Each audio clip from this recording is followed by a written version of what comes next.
침묵사에 오신 여러분들을 환영하고 축복합니다. 하나님께서 오늘도 우리에게 새로운 날을 허락하셨는데요. 새로운 날을 걸맞는 새로운 은혜로 우리 인생을 지키실 줄 믿습니다. 특별히 오늘은 이번 한 주의 첫 날이죠. 이렇게 첫날, 첫 시간 하나님께 드렸을 때 이번 한 주간에도 하나님께 특별한 은혜로 우리 각 사람의 인생을 붙잡아 줄 줄 믿습니다. 오늘은 모세가 애굽으로 돌아가다라는 제목을 가지고 출애굽기 4장 18절부터 31절까지 말씀을 좀 더 살펴봤으면 좋겠습니다. 우리 먼저 24절부터 26절까지 말씀을 같이 한번 읽어볼까요? 모세가 길을 가다가 숙소에 있을 때에 여호와께서 그를 만나사 그를 죽이려 하신지라. 십보라가 돌칼을 가져다가 그의 아들의 포피를 베어 그의 발에 갖다 대며 이르되 당신은 참으로 내게 피 남편이로다 하니 여호와께서 그를 놓아 주시니라. 그때 십보라가 피 남편이라 함은 할례 때문이었더라. 예. 하나님께서 모세를 부르셔서 애굽으로 돌아가라고 이야기합니다. 애굽에 돌아가서 이스라엘 백성들 구원하라고 이야기하죠. 처음에 모세가 주저했지만 하나님 명령에 순종해서 애굽으로 돌아갑니다. 그런데 애굽으로 돌아갈 때 어떤 일들이 있었을까요? 오늘 본문에 보면 애굽으로 돌아가는 여정 중에서 여호와께서 하나님을 죽이려고 하셨다라고 이야기합니다. 그렇다면 왜 하나님께서 모세를 죽이려고 했을까요? 결국 죽이로 했던 이유는 뭐냐면 할례 때문이에요. 이 할례는 뭐냐면 유대인들은 어떤 일을 행하냐면 유대인들은 태어나면 생후 8일이 지나서 이 할례를 행합니다. 그래서 이 할례는 유대인들이 자신들의 정체성을, 우리가 하나님의 백성이라는 이스라엘 민족이라는 정체성을 보여주는 가장 중요한 상징과도 같은 거예요. 그래서 이 할례를 행함으로 우리가 하나님의 백성 되었음을 나타내는 거죠. 그런데 모세가 자녀가 이방 땅에 가서 십보라랑 결혼을 하고 자녀를 낳았잖아요. 그런데 이 자녀들에게 아직까지 할례를 행하지 않은 것. 이 사실을 지적한 거죠, 하나님께서. 사실 그런 거겠죠. 저도 목사인데 제가 목회자잖아요. 목회자인데 우리 자녀들을 주일학교 보내지 않아요. 주일날 교회 보내지 않아요. 그러면서 다른 사람들에게 자녀들을 신앙을 교육해야 된다라고 이야기한다면 누가 믿겠어요?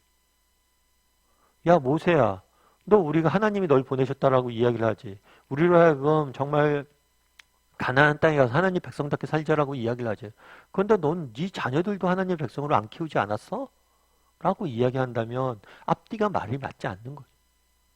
그렇기 때문에 하나님께서 뭘 하길 원하셨던 거예요? 자녀들에게 할례를 행하고 그들을 정말 하나님의 백성으로서 세우길, 삼길 원하셨던 거예요. 여러분, 우리도 마찬가지겠죠. 여러분, 우리 자녀들에게 물려줘야 될 가장 중요한 자산은 뭘까요? 우리 자녀들에게 뭘 우리가 물려주면 좋을까요? 정말 우리 자녀들에게 물려줘야 될 것은 뭐냐면 믿음이에요, 믿음. 여러분, 돈이나 환경이나 능력이나 이런 것들은 우리 자녀들의 인생을 지켜주지 못해요.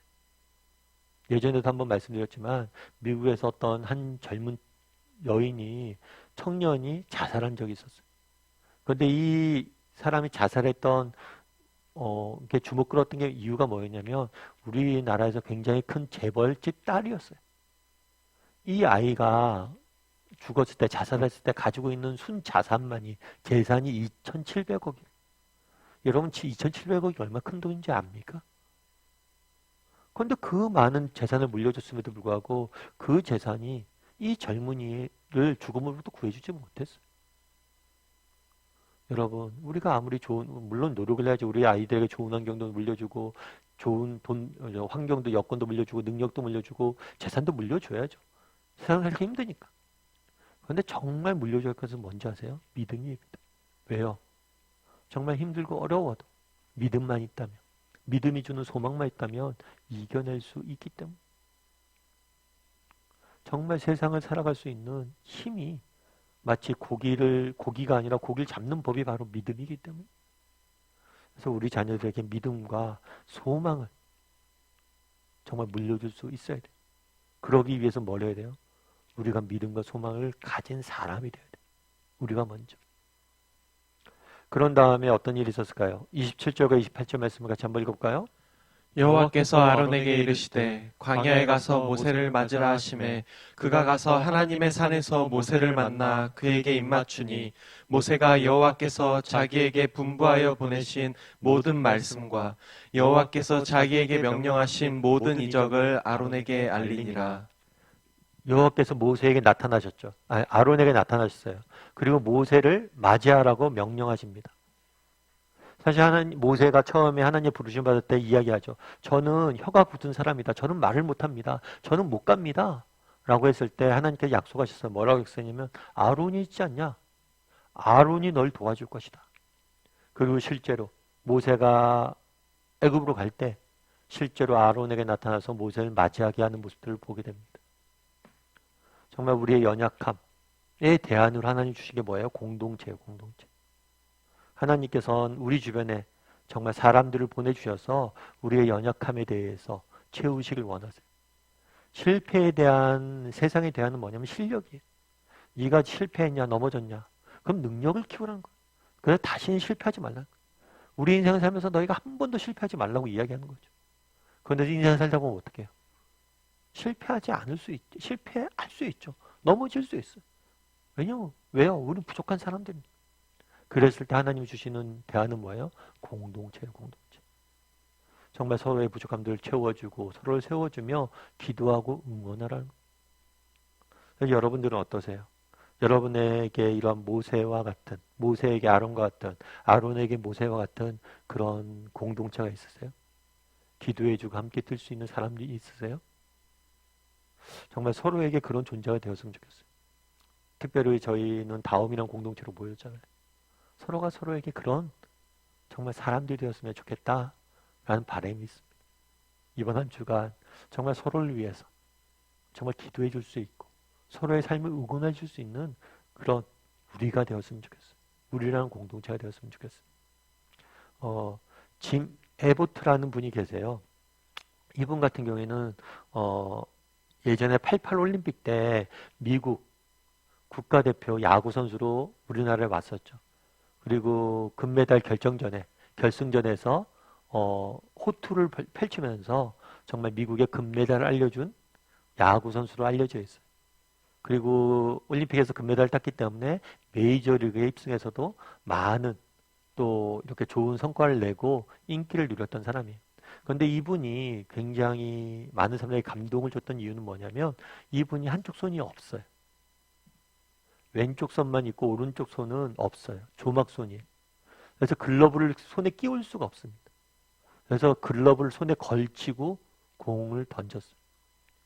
상대방에서는 그런 걸 안 거죠. 글러브가 한쪽 손을 못 쓰니까 투수 앞에 일부러 번트를 댔어요.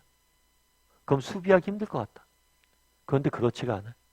한 손만 갖고도 수비를 너무 잘해서 정말 많은 사람들에게 정말 감동을 줬죠. 손 하나가 없어도 저렇게 살 수가 있구나. 희망을 줬어요. 그런데 이 분이 어떻게 야구를 하게 됐냐면 어렸을 때 친구들한테 놀림을 너무 많이 받았대. 손에 후크 선장이라고 놀림을 받았대. 여러분 후크 선장 아시죠? 피터팬에 나오는 후크 선장도 손이 없잖아요. 그래서 갈고리를 이렇게 달고 다녔잖아요. 그래서 후크 선장이 늘 놀림 받으니까 이 아이가 아빠한테 뭐라고 그랬냐면 아빠 정말 나 놀림 받기 싫어. 이 갈고리가 너무 싫어. 그렇게 이야기했대. 그랬을 때 이 아버지가 뭘 했냐면 이 아들에게 야구공을 줘줬대.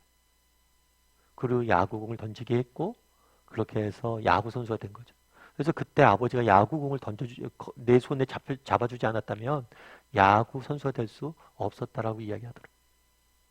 참 제가 이 이야기를 하면서 감격을 받았어요. 감동이 좀 됐어요.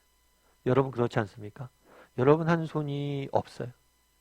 이 손이 없는 것으로 해서 맨날 놀림을 받습니다. 그럼 여러분들은 어떨까요? 이 아이도 그랬어요. 이 손만 바라보고 난 이 손이 정말 싫어 라고 이야기를 했어요. 그런데 그 아버지는 너가 오른손이 없지만 더 건강하고 강인한 왼손이 있지 않냐. 오른손이 아니라 왼손을 보라는 거예요. 너에게 주어진 강한 손을 보라는 거예요. 그리고 그 손을 봤을 때 내가 누구보다 빨리 공을 던질 수 있구나 라는 사실을 발견하게 된 거죠. 우리도 마찬가지 아닙니까? 정말 인생을 만났을 때 인생의 문제를 만났을 때 문제만 바라보는 거. 그러니까 내 인생에 온통 문제만 있는 거라고 생각하는 거죠. 문제만 가득하죠. 그런데 우리 인생에 문제도 있지만 하나님께서 허락하신 많은 것들이 있죠. 하나님께서 우리에게 주어진 많은 것들이죠. 그것들을 가지고 바라볼 수 있어야 돼. 그랬을 때 그것을 가지고 우리가 승리할 수 있는 거죠. 그중 하나는 뭐예요? 그중 하나는 공동체잖아요. 서로를 위해서 기도할 수 있고, 서로를 위해서 응원할 수 있고, 또 우리 사랑하는 가족들이 있고, 정말 이번 한 주간의 첫 시작이잖아요. 우리가 무엇에 주목하고 하루 한 주간 시작하는지 돌아봤으면 좋겠어요. 우리 인생에 문제가 있습니다. 어려움들이 있습니다. 그런데 그것만 바라보지 마세요. 우리에게 하나님께 허락하신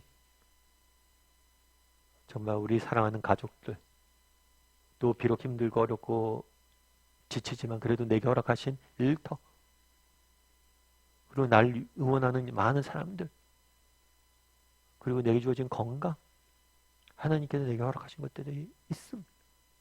이것들을 바라보고 그것들을 가지고 정말 바라보고 그것들을 바라볼 때 또 우리가 새롭게 다르게 살아갈 수 있을 거예요.